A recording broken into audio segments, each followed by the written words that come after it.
നമുക്കിന്ന് വൈകിട്ടായപ്പോഴേക്കും നല്ല വറ്റ കിട്ടിയിട്ടുണ്ട് കേട്ടോ. അപ്പൊ ഞാൻ കരുതി കുറച്ച് കറി വയ്ക്കാം, കുറച്ച് വറുക്കാന്ന്. അപ്പൊ വറുക്കാനുള്ളതും കറി വയ്ക്കാനുള്ളതും ഒക്കെ അങ്ങോട്ട് ഇങ്ങോട്ടൊക്കെ ആക്കി മാറ്റി വെച്ചിട്ടുണ്ട്.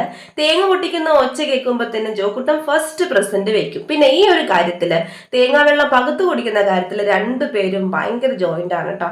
അപ്പൊ ഞാൻ തേങ്ങയൊക്കെ ചിരണ്ടി ഒരു പുതിയ രീതിയിലാണ് വെക്കണത്. ഞാനത് വേറൊരു ചാനലിൽ കണ്ടിട്ട് ഒന്ന് ട്രൈ ചെയ്താണ് കേട്ടോ. നമ്മുടെ മഞ്ഞപ്പൊടിയും മുളക് പൊടിയും മല്ലിപ്പൊടിയും എല്ലാം ഒന്ന് ചട്ടിയിലിട്ട് ഒന്ന് ഓടുകാച്ചി എടുക്കുക, എന്ന് വെച്ചാൽ വെറുതെ മൂപ്പിക്കുക.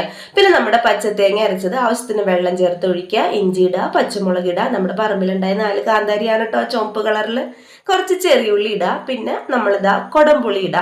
ആവശ്യത്തിന് ഉപ്പ് ഇട്ടിട്ട് നന്നായിട്ട് തിളച്ച് വരുമ്പോഴത്തേനും നമ്മുടെ മീൻ കഷ്ണങ്ങളൊക്കെ പെറുക്കി അതിലേക്ക് ഇട്ട് കൊടുക്കുക. പിന്നെ അത് നന്നായിട്ട് ഹൈ ഫ്ലെയിമിൽ ഒരു 10 മിനിറ്റോളം ഇരുന്ന് തിളക്കട്ടെ.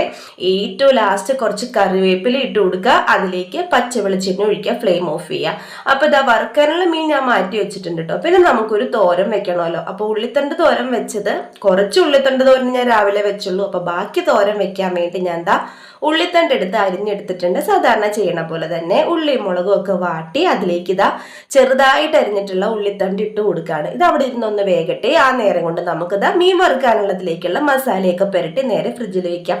ഇത് കഴിക്കുന്ന നേരത്തെ എടുത്താൽ മതിയല്ലോ, ജസ്റ്റ് ഒന്ന് ചൂടോടെ വറുത്തെടുക്കാമല്ലോ. അപ്പൊ അതിലേക്ക് നമ്മുടെ തേങ്ങ കൂട്ടി ഇട്ട് കൊടുക്കുക. അപ്പൊ ഇതൊക്കെയാണ് കേട്ടോ ഇന്ന് ഞങ്ങളുടെ രാത്രിത്തെ ഫുഡ്.